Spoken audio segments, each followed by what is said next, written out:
Royal goodbye. Now that the eventing is behind us, we can get back to having a normal Olympic equestrian competition. The presence of Zara Phillips on the GB eventing team resulted in the kind of media frenzy that keeps me from ever wanting to be a tabloid news reporter. The elbowing and foot trotting in the mix zone after each of Zara's rides yesterday was truly epic, and I can guarantee that the vast majority of microphone wielding barbarians knew absolutely nothing about the sport going on around them. At the team press conference, Zara was up there with two of eventing's living legends, Mary King and William Fox Pitt, but all eyes and questions were on Zara. The first questioner asked her about the experience of having her royal-studied family in the stands watching. The stadium cameras made frequent passes over the questionably engaged faces of William, Kate, Harry, Anne, come on mummy, crack a smile, your daughter just won a medal, and Camilla over the past few days to properly milk the royal connection.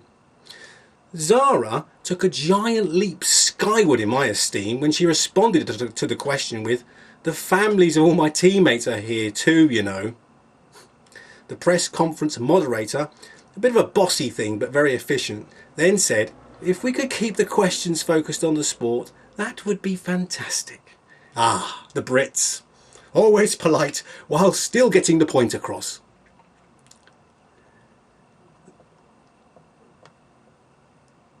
The Zara mania was so pervasive that by the time the gold medalist Germans got their turn at the mics, the press conference had completely fizzled out.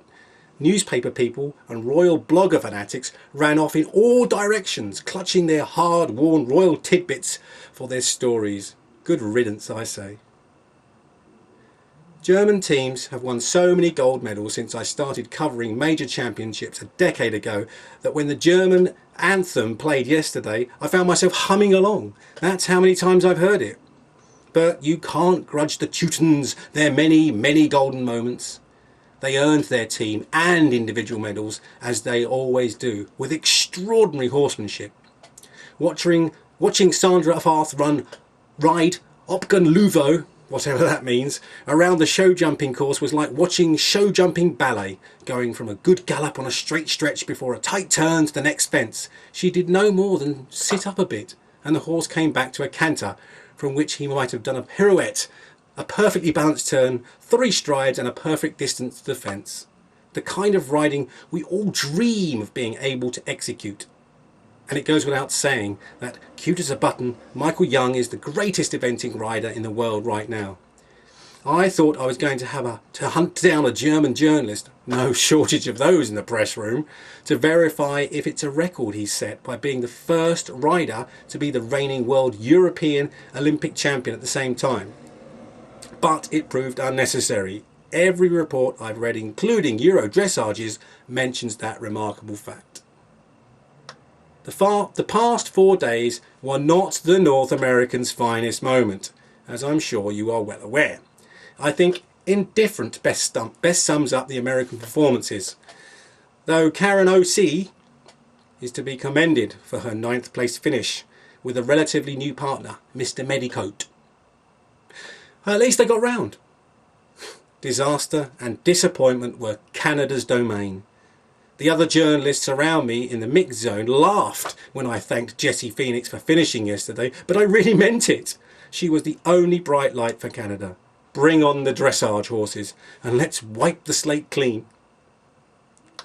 The lingering impression of the London 3-day experience will be an extraordinarily beautiful and almost unbelievably urban setting. Just imagine a 3 or 4-star course, the jury is still out on that one, in the middle of one of the world's greatest cities.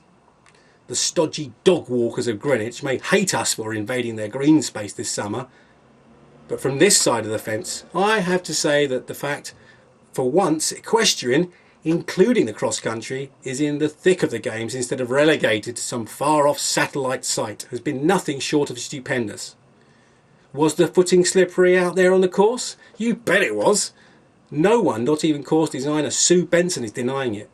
But there is always something, isn't there? If you hunger for a sense of what the atmosphere is like here in Greenwich, just take a look at this photo of the Greenwich Tavern taken yesterday after the medal ceremonies. The pub is the first thing you encounter after exiting the accredited gate. But if crowds are not your thing, there are more pubs per square foot within just the first block than anywhere on earth. Today is the only day off from equestrian competition between now and the dressage freestyles on August the 9th. I plan to move as slowly as possible for the next 12 hours and take in a little culture in the form of the National Gallery. I was tempted to join magazine publisher Jennifer Anstey in an odyssey to the races at Goodwood, where apparently legendary horse called Frankel is running today. But the prospect of 3 hours commuting on trains defeated that idea for me. All the horses passed the dressage jog yesterday, though Painted Black was held after Spain's Morgan Barbacon presented him in a slightly lethargic manner. While Painted waited in the holding pen, Laura B's giant Alf set him alight when he passed by snorting and flag-tail passaging. The little stallion nearly got away from Morgan, but the shoulder strain was worth it. The jury gave Painted an unreserved thumbs up as he flew up and down the lane on re-presentation. Me? I can't wait for the dressage competitions to get started. I think those of us lucky enough to be here are about to witness Olympic dressage history.